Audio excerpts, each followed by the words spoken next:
বান্দৰ আৰু শিয়াল বুঢ়ী আই সাধু। বহুদিনৰ আগৰ কথা।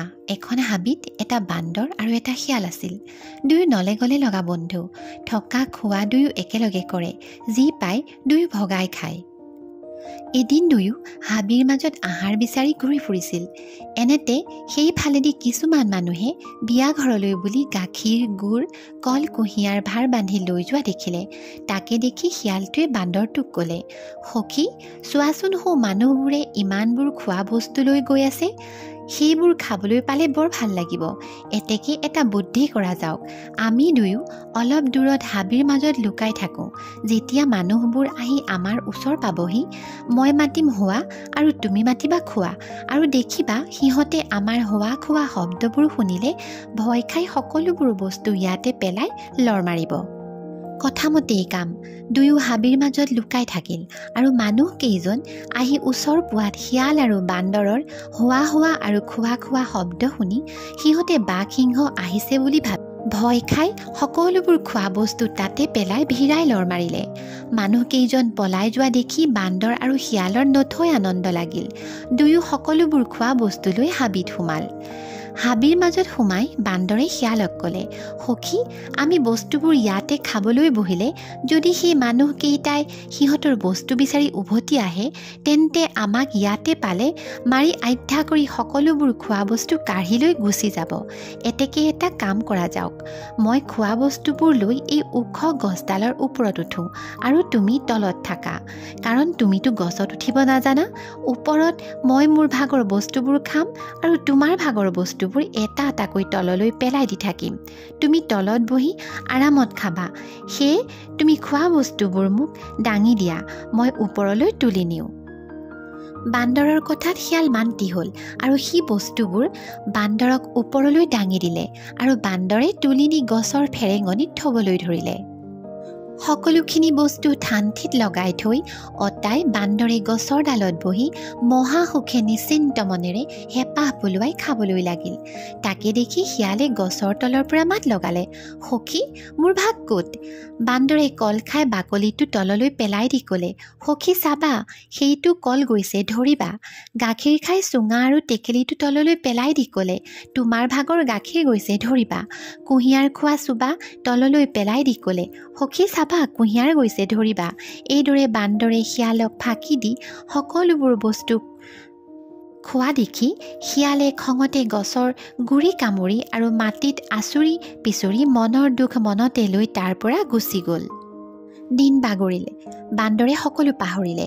শিয়ালে কিন্তু বান্দৰৰ ওপৰত প্ৰতিশোধ ল'বলৈ সঠিক সময়ৰ অপেক্ষা কৰি থাকিল। এদিন বান্দৰে শিয়ালক এবাহ টেকেলীয়া কুদুৰ ওচৰত বহি থকা দেখি ওচৰ চাপি আহি সুধিলে, সখী তুমি ইয়াত কি কৰি আছা? শিয়ালে উত্তৰ দিলে, কিনো কম সখী, ৰজাই মোক তেওঁৰ ঢোলটো ৰখীয়া পাতিছে। সেয়ে মই ইয়াত ৰজাৰ ঢোলটো ৰখি আছোঁ। বান্দৰে পুনৰ ক'লে, মোক ৰজাৰ ঢোলটো এবাৰ বজাবলৈ দিবানে? শিয়ালে উত্তৰ দিলে, নোৱাৰো দিব সখী, ৰজাই গম পালে মোক কাটি দুচোৱা কৰিব। তুমি শুনা নাইতো, ঢোলটো নবজাওঁতেই ঢোলটোৰে গু গুৱাই আছে। লোভিয়া বান্দৰটোৱে আকৌ ক'লে, নহয় সখী এবাৰ লাহেকৈ বজাম দিয়া, ৰজাই গমকে নাপাব। শিয়ালে ক'লে, বাৰু সখী তোমাৰ ইমানেই মন গৈছে যদি এবাৰ লাহেকৈ বজোৱা, বেছিকৈ নবজাবা কিন্তু। এই বুলি কৈ শিয়াল সাউতকৈ তাৰ পৰা আঁতৰ হ'ল।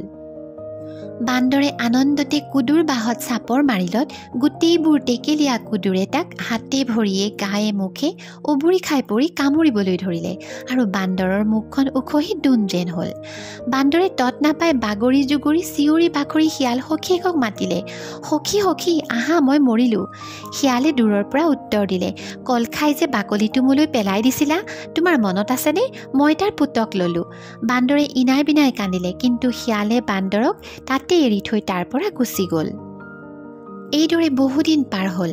এদিন বান্দৰে দেখিলে শিয়ালটো এডৰা বেজ কচু ৰখি বহি আছে। বান্দৰে পুৰণা কথা পাহৰি শিয়ালৰ ওচৰ চাপি গৈ সুধিলে, সখী তুমি ইয়াত কি কৰিছা? সেইডৰানো কি?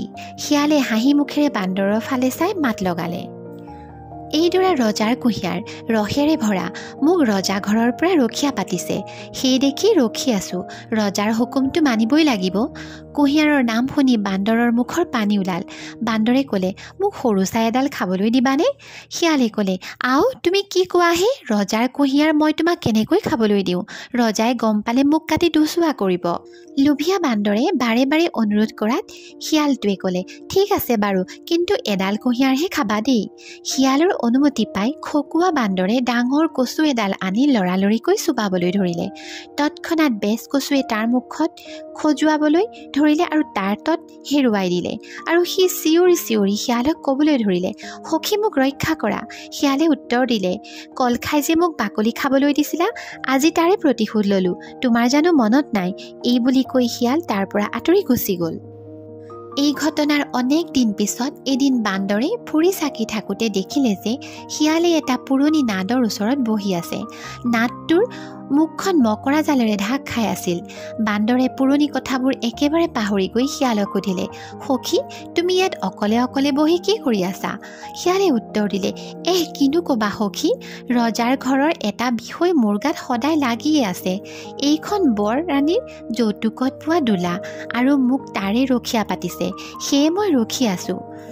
শিয়ালৰ কথা শুনি বান্দৰে ক'লে, ৰজাৰ দোলাত উঠিবলৈ বৰ সুখ নহয়নে সখী? কেনেকুৱা লাগে ময়ো এবাৰ উঠি চাওঁ দিয়াচোন। শিয়ালে বান্দৰক বাধা দিয়া স্বত্তেও বান্দৰে বাৰে বাৰে অনুৰোধ কৰাত শিয়ালে বান্দৰক অনুমতি দিলে। শিয়ালৰ অনুমতি পাই বান্দৰে অতি আনন্দৰে ৰজাৰ দোলাত গা পেলাই সুখ পাবলৈ তৎক্ষণাৎ ভিৰাই মকৰা জালৰ ওপৰত চাপ মাৰিলে। মকৰাৰ জাল ফালি গৈ বান্দৰ নাদত পৰি মৰি থাকিল।